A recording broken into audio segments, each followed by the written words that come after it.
prime speculation time. We actually have a guest that we're going to be bringing on today. We're bringing on Joey DiCresce. He's currently at the University of Michigan for data science and statistics, and he spent this past summer actually working for analytics for the New York Jets. So, Joey, how you doing, man? Hey, Joey. Hey, doing well. How you guys doing? Good. Thanks for taking the time to join us. And, you spent some time with the Jets in New York. Right now, it seems like New York's on fire. There's like a hellish orange cloud over the entire thing. Do you think that's because, Aaron Rodgers is showing up there and bringing all of his like bad ayahuasca omens with him? Or what do you think the deal is with that?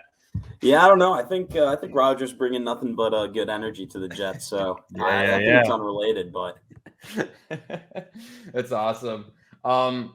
So yeah, you spent some time with them this summer. Like, what was that experience like? And, how did they kind of put you through the ringer, kind of getting your chops up with sports statistics and all of the other things that you kind of experienced while you were out there? Yeah, no, I mean, I had a great experience with the Jets. I was there, working with the team from, early July throughout training camp, right up to the end of preseason, and had a great experience there. I had a good amount of experience in football analytics before. Did a lot of public work with the Michigan Football Analytics Society, so I'll shout out that club. As well as working with the Michigan team for the past 2 seasons. So felt really well prepared to step into the role with the Jets, and they really let me do some interesting work that provided value to the team. It was a great experience working with front office people. I mean, scouts, coaches, analytics department there is great. Brian Shields, Jay Whitmire, Zach Stewart, and new intern Arjun Menon. Really got a great group there, they keep pushing forward and, coming up with new stuff in the realm of football analytics. And it was a great experience to be a part of. That's awesome. Joe, it seems football analytics continues to become more and more relevant in the sport, right? Like for so many years, it was just like football, like tough people tackling each other, trying to kill each other. No one really cares about numbers, statistics. No one really cares about like analyzing what's happening. And in recent years, as other sports and other things have definitely changed, people are starting to care about the statistics. Coaches are actually starting to listen to analytics and, hey, what should we do in this situation? What should we not do? Was there anything that you felt like there was a priority to focus on and that they wanted you to kind of specialize in, or were you just kind of doing a vast number of different types of analytics for them? Yeah, I think from what I've seen and from what I've heard talking with other like analytics team members, it's usually a pretty wide range of tasks, like kind of that arise based on the needs of the season at the time. I mean, every team does a lot of, week to week research and scouting of opponents, finding tendencies, finding weaknesses,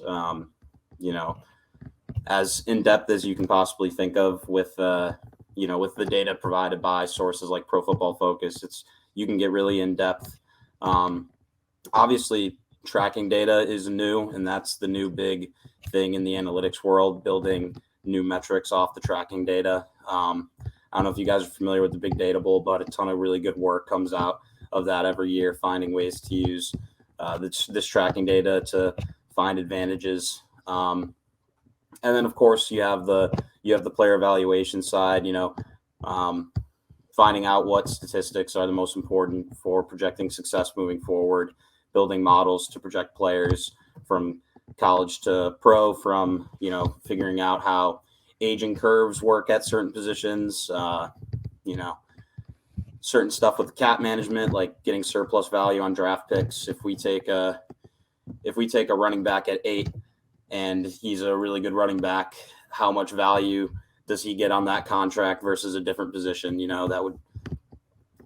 So there's, and then also just like kind of football research like tasks. And I think that was like pretty important in kind of getting like coaching staffs on board once they, realized ways to kind of test their intuitions.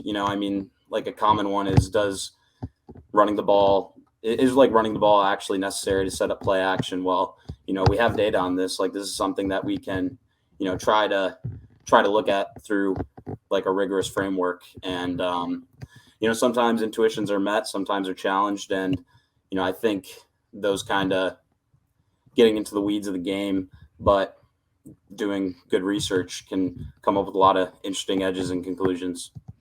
So explain. I think you mentioned an analytics bowl. Well, explain to me what that is and like how recent that's been a thing, and like what usually comes out of that, and how that's useful to the league or football as a sport.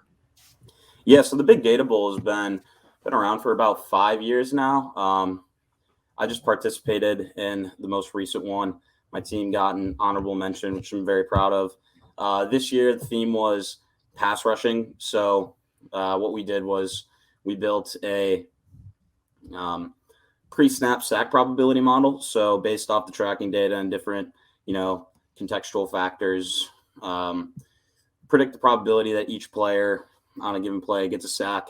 And then we built this dashboard so that, a team could build a customizable front, using football terminology. Like if we have two eyes and like two mugged linebackers, what's the chance we get a sack versus, if we change up that front a little bit and, break it down player by player so you can see where should I put my best player on this play to maximize his chance of getting a sack.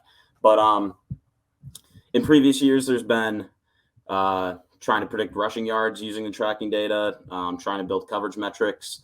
And a lot of really good work has come from that. I know not only do teams use the Big Data Bowl to look for talent, but a lot of the times the ideas from the Big Data Bowl winners actually get like implemented in these NFL front offices.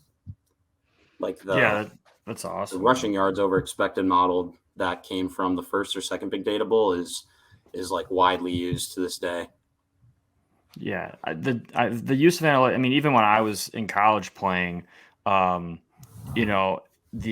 use of analytics, like I would be sitting there in like a meeting room, and our offensive staff would clearly have been. I mean, they did their research the days before we got there, but they would break down by percentage, like, hey, on third and 10 to 14 yards, they're in this coverage this percentage of the time. The second we go to 15 yards or more, it switches to this. Our conversion rate on this play has been this. We need to get it to this. Like.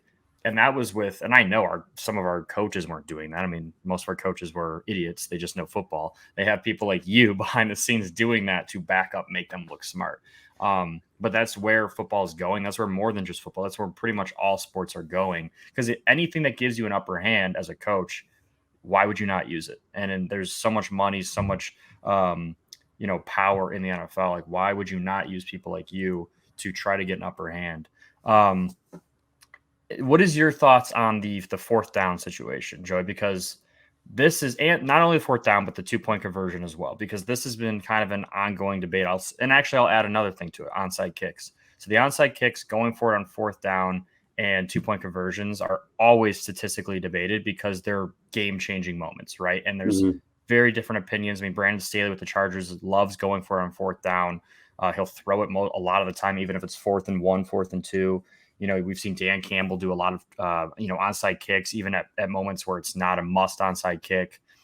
Do you have any numbers? Have you seen any numbers or any thoughts on those kinds of key moments in games that you should do it or you shouldn't do it? What do the numbers say if you've done any research on that, or if the Jets talk to you about that at all?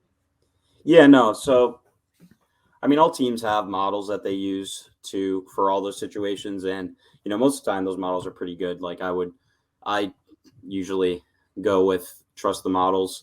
Obviously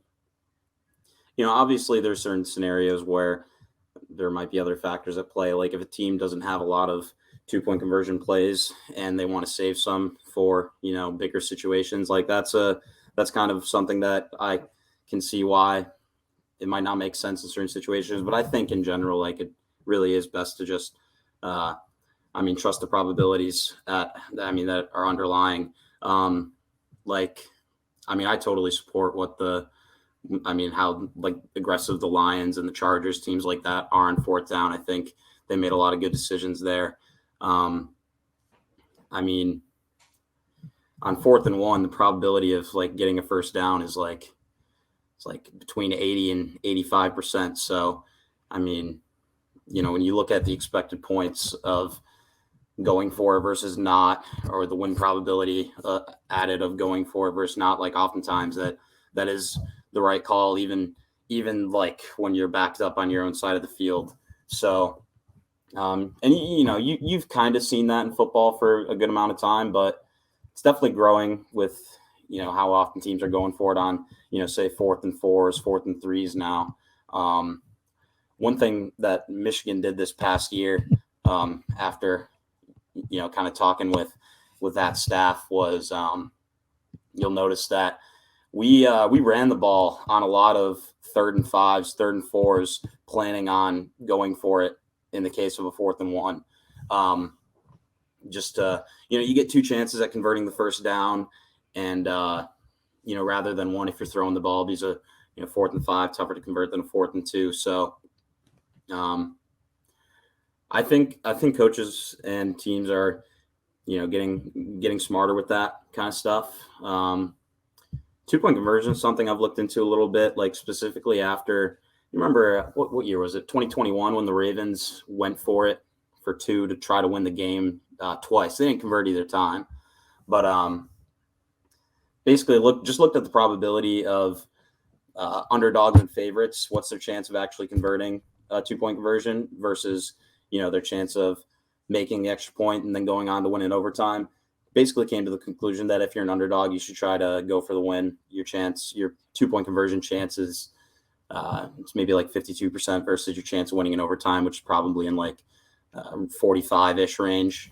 We saw LSU do that with Alabama this fall. Alabama favorites going to that game. LSU scored late, could tie it with an extra point, chose to go for 2, walked off with a tight end slip pass at the pylon and just walked off, just took the game, stole the game.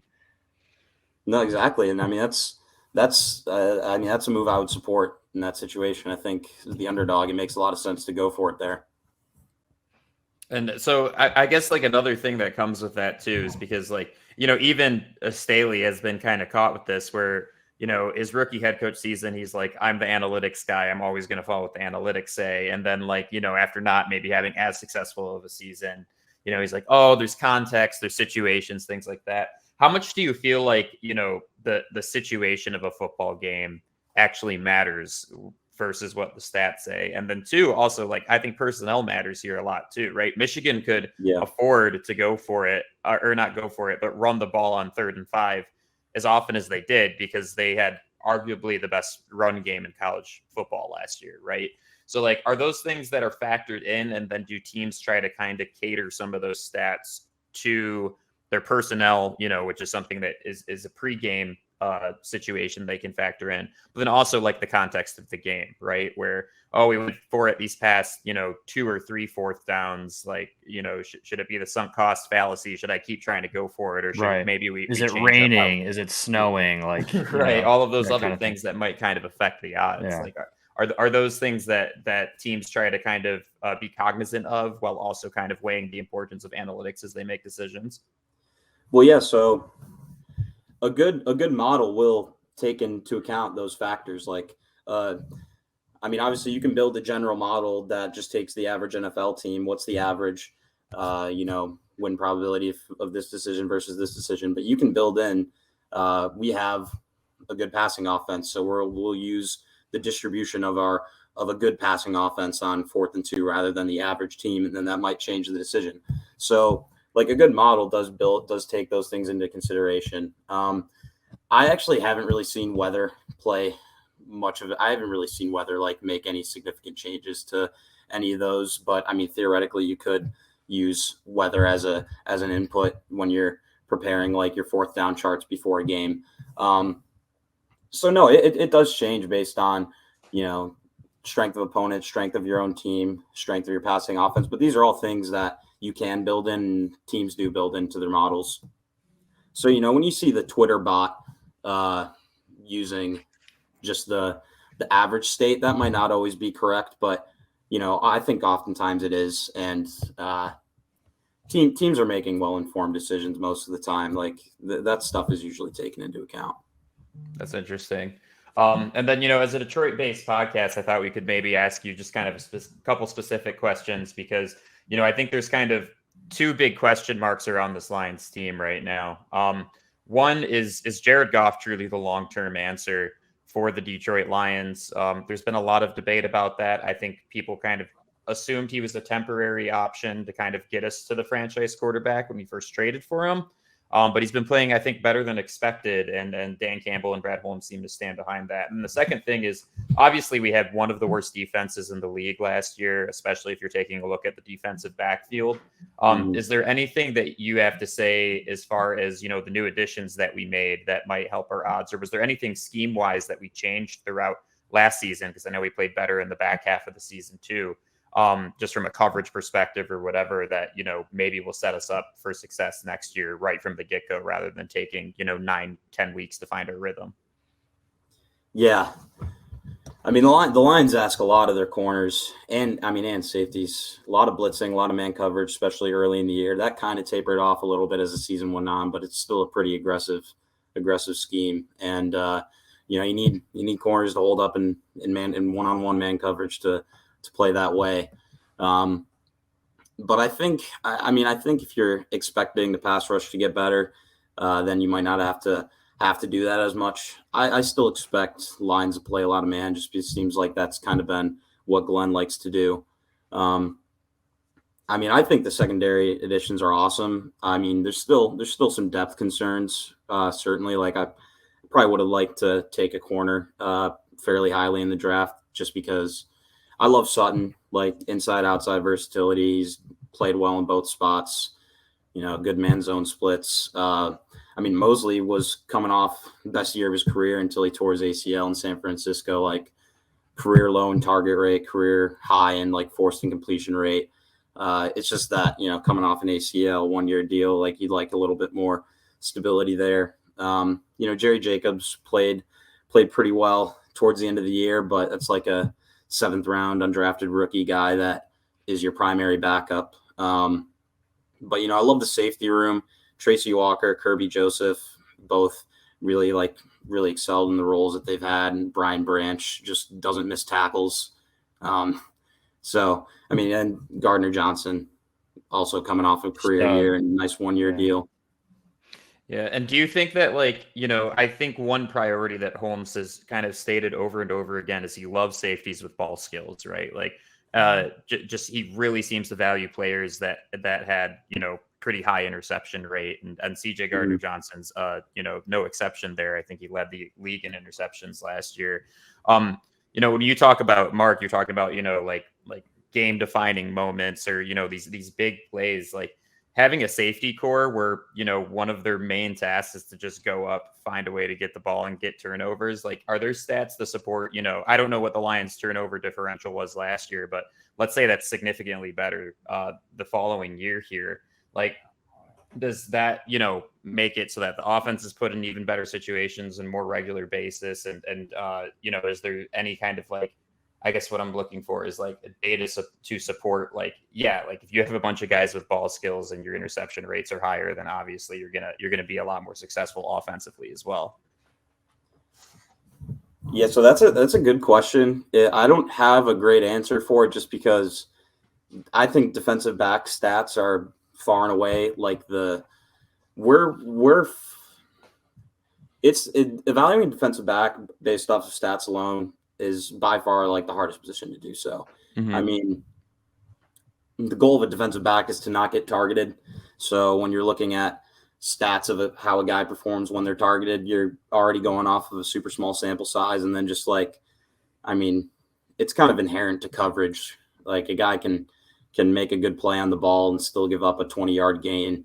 And when, say you're looking at yards per reception, that can throw that off quite a bit when a guy only has 25 targets on a season.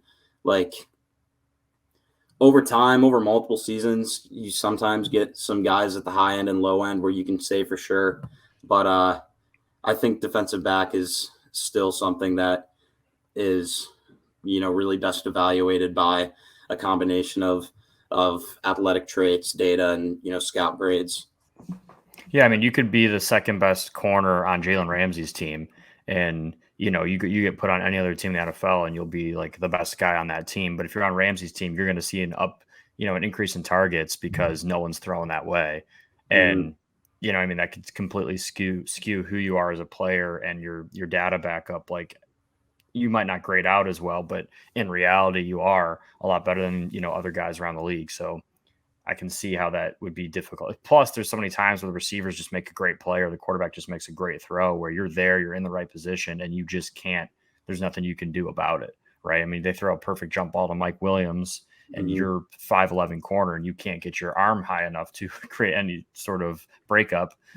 That's not necessarily your bad, you know. Like, there's just times where the offense just makes a better play than you can prepare for. It's the Nevin Lawson play right there. Yeah. That Joe, dude is was there any always in tight coverage?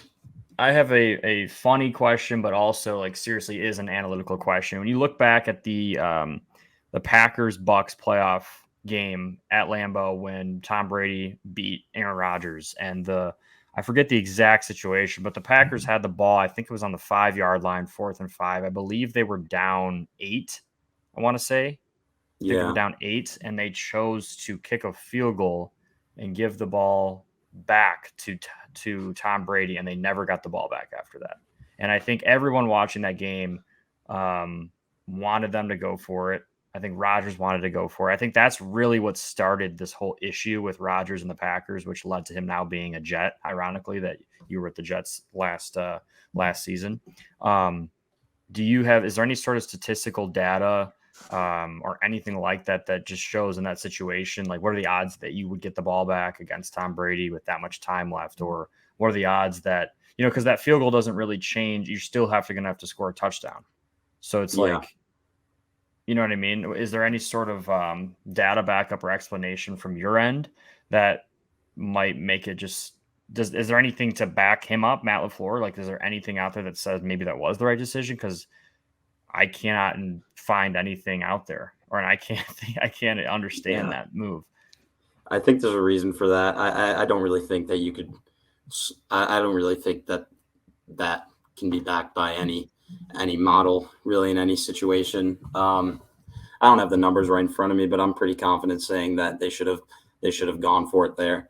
I think that I mean, also down 8, you know, you score the touchdown, go for 2. I mean, you probably have a better chance at that than getting the. I mean, you definitely have a better chance at doing that than kicking the field goal, getting the ball back, and then driving down the field again. Like, I think that's kind of one of the inherent like discrepancies with aggressiveness on 4th downs or in the red zone.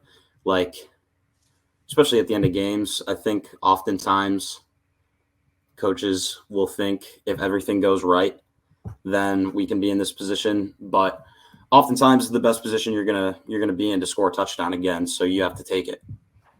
Yeah, I mean, it's hard to move the ball against a Bucs defense that clearly was really, really good that year. I mean, and Aaron Rodgers, I think in that game threw 4 picks, right, or 3 picks. He did not play great in that game, so it's like to expect them to get back all the way down there, move the ball down the field, and then also to expect that Tom Brady's not going to move the ball down the field, convert first downs, and end your season. I just remember watching that, and people still talk about that and debate that, 2-3 years later. Yeah, I think it's kind of like the misconception with, you know, do we want to try to win the game or do we want to try to stay in the game as long as we can? Like, I mean, you see that with, really when teams are down like by 14 points or more, you should be going for it a lot more often than teams do. And like, obviously you face the risk of putting yourself out of the game a lot quicker. But realistically, if you don't do that, you're probably never going to get back into the game in the first place. So, yeah, I think that's an area where a lot of teams aren't quite as willing to be as aggressive as they are in other spots when they should.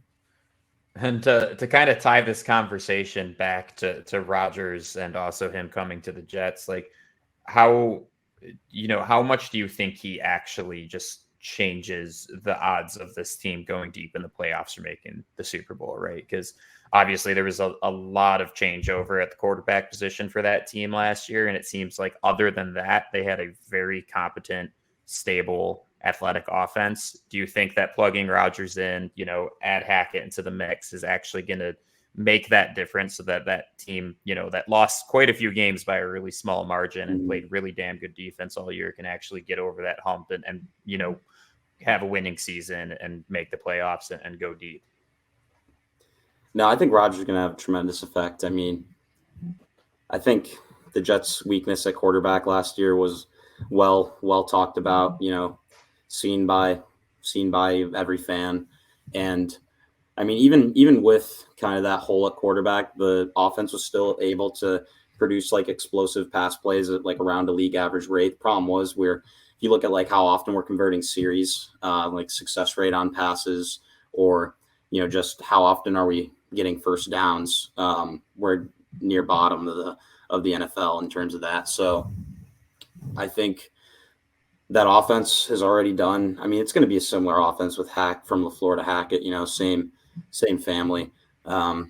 Obviously Rodgers is comfortable with it. The whole offense is kind of already comfortable with that type of scheme, and it does a good job at, building these explosive plays. You got guys like Garrett Wilson that are able to do a ton with the ball in their hands after the catch, get open on these deep crossers. And so I think you already saw some of the explosive play potential with that group of receivers and that scheme.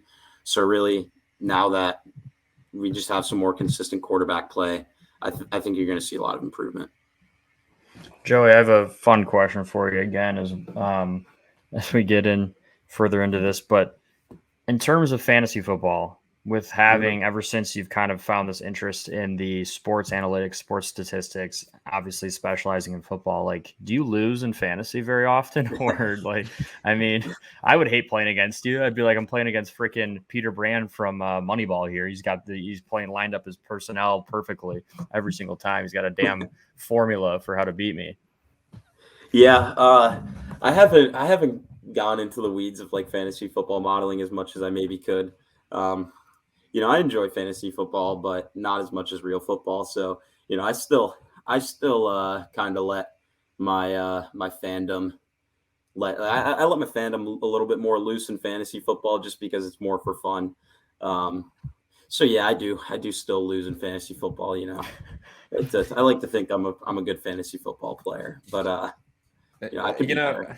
As an economist, and I'm not maybe as good of a statistician as you are, but we had to learn quite a lot of stat stuff. I will say that I think on the other side of it, fantasy football comes a little easier to me, or at least my past 2 seasons, finishing my master's degree in econ. Just that's a very small sample size, but I went to the championship and lost in one season, and then I won this past season. So you're probably not giving yourself enough credit for it. And it's, you just obviously having more fun with it, is definitely the goal in fantasy. But also, I bet if you got into the weeds, you just start crushing people all the time, finding like sleepers for rookies and things like that as well.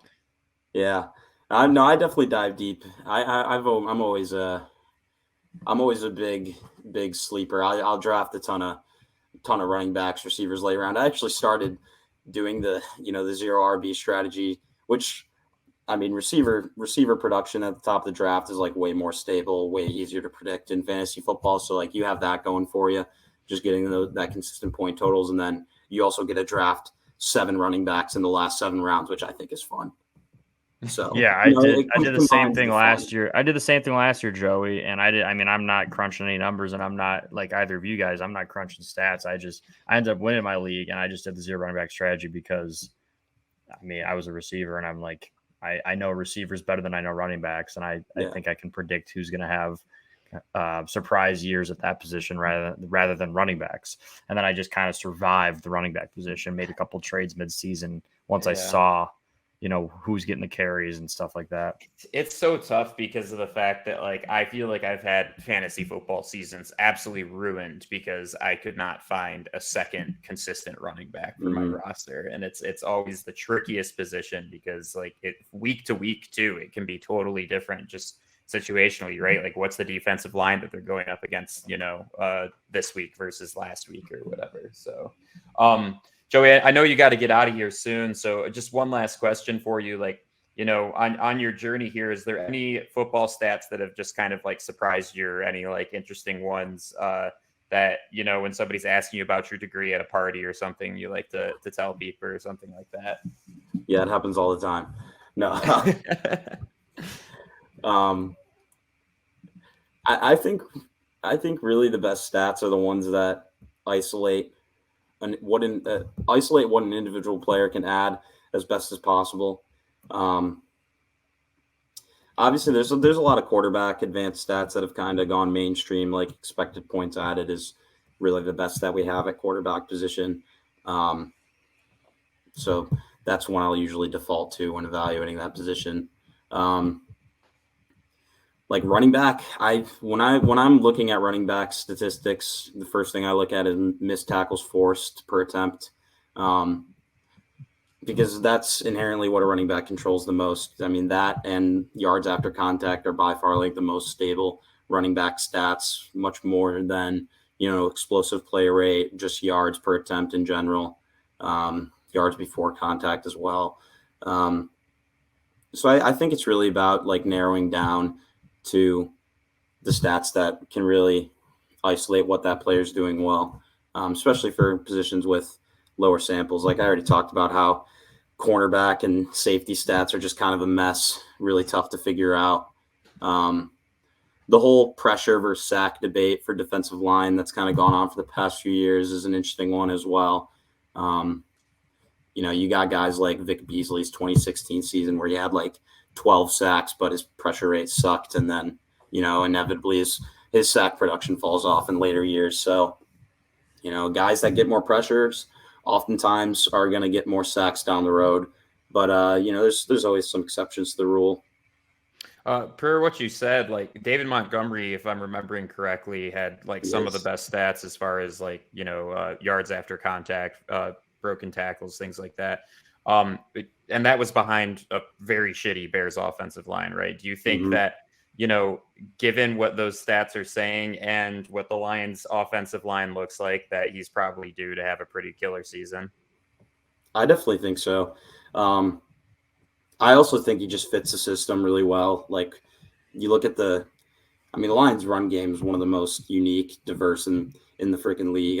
It's one of the most fun to watch. I mean, just think of, all the pulling tight ends, like double trap. It's awesome. And when you got a guy like Montgomery that can force those missed tackles, when his first forced missed tackle comes at 7 yards instead of 2 yards behind line of scrimmage, he's gonna do better. I could not agree more, dude. I could not agree more. The more I watch, last year's Lions team, and I just put David Montgomery in my mind instead of Jamal Williams or instead of Swift, or like he's gonna be awesome. Because he's not gonna have to worry about breaking a tackle the second he gets a handoff. He's, like you said, he's gonna have 6 yards of right behind Penei Sewell, and then he'll have to make someone miss. And then it's like, instead of fighting for 5 yards, he's fighting for the extra, 10 yards at the end of like a already 8 or 9 yard run. So you mix that with Jahmyr Gibbs and some of these other things that we have going on. The running game of Detroit's, I think, going to take another step forward next year. I really do. Yeah, completely agree. And definitely we're willing to make investments at that with, you mentioned, how logical it is to take a running back high in the draft. We'll see how it pans out. I know Gibbs is a special beast, but, that's big contract money for any running back. So take him in the first round. Obviously, that's a big risk, but we'll see if it pays off. But Joey, thanks so much for coming on. We really appreciate it. I definitely learned a lot and, got pretty excited about this upcoming season for the Lions. Hopefully those investments that they made end up paying off for them. So we really appreciate it. Thanks, man. We do. Yeah, it was awesome. It's awesome to hear, the kind of stuff that most football fans never understand or get the chance to even really know that it's happening. But people like you are making you're making the decision-making process for coaches way easier, and just basically taking it off their hands and just giving them, hey, this is what we should do. If you stick to this plan, odds are you're going to be in a pretty good situation. But people don't even realize that happens. But it's pretty cool to hear about it from your perspective. No, thank you. I really appreciate you guys having me on. This was a lot of fun. And it's been a fun journey in football analytics. Awesome. Maybe we'll get you on during the season when somebody makes a boneheaded fourth down decision. We can get you to come on and explain it. You'll be our analytics expert. For sure. Have a good one, man. Do I get like free merch or something for being a returning guest? Oh, totally. Absolutely. Damn near might have to. Yeah. Sounds good, man. We'll talk to you later. Peace.